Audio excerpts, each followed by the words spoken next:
So there's one thing, again, in listening to you, I listened to your full episode with Brendan Fitzgerald the other day on Oh, his wow. podcast. I had Brendan on actually last week, and he's a fantastic guy. Yeah. And it's that, and I texted him actually yesterday after I listened to it because I thought it was so good. First of all, I love your guys' dynamic. I think that's a fun one, but it's also you opened up about a lot of different things in there that I think are really important for men and women out there to hear with regards to just, I guess, how sports in general can be therapeutic in a sense. For you, it was MMA. Yeah. And I think, if you don't mind, I mean, I know you've told the story a couple different times, but just how MMA, I mean, you said, and I don't want to misquote you, but something in the realm of how MMA saved you basically 3 different times. Yeah. And I think one of those, I mean, I'll let you maybe dive into a couple of those or whichever you're comfortable with. But I think for the people out there to hear about you in a different sense, because we see you under the UFC, but there's so much more to you than just what we see on ESPN. So if you don't mind just explaining a little bit how, what it means when you say MMA saved me. Yeah. I have a tendency to be, I do have a tendency to be an anxious person, a worrisome person, and maybe even prone to, I would say prone to seasons of depression. I've never really been someone who's been stuck in like years and years. And I'm sensitive to the people who deal with depression on an ongoing basis. It would be a weight that I can't even imagine, but having gone through it for seasons, it's such a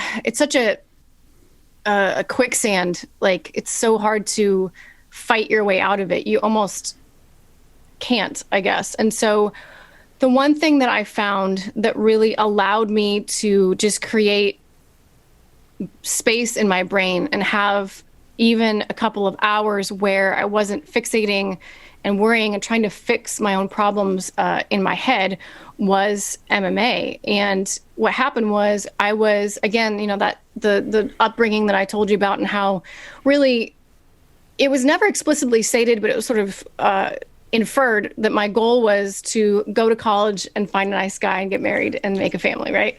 That's what you do.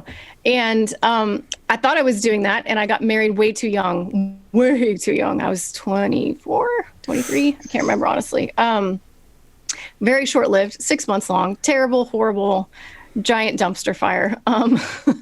And I felt like such a massive failure because I had up until that point been, perfect grades, salutatorian, homecoming queen, like all of these things, just perfect. And then in my world, in the Christian world, marriage is the one thing that you don't fuck up, right? Yeah.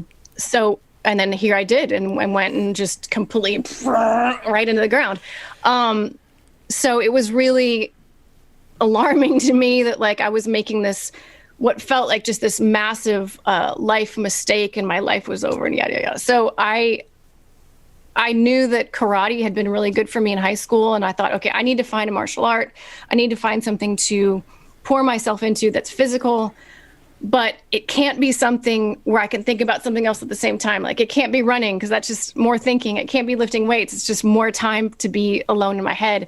And I tell you what, man, when you're doing jiu-jitsu or you're striking, not only do you get the release of like the exercise endorphins and you feel good because you're exercising and you're hitting something, but you literally can't think about anything else.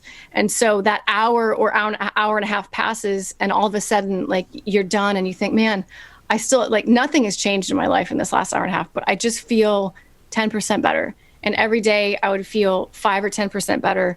And over time, it saved me. And again, later on in life, when I lived in New York and went through another tough season in my personal life, the exact same thing. It was the only social interaction I had when I lived in New York City because I didn't know anybody. And I was so lonely and lost and like didn't know what to do with myself in that city.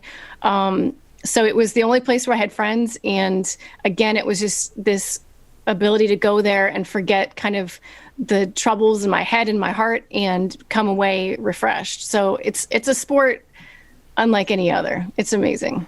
Thank you so much for watching this video. If you haven't done so already, please make sure you like the video, subscribe to the channel, follow me on Instagram at felix.levine, and if you have something to say, please leave a comment.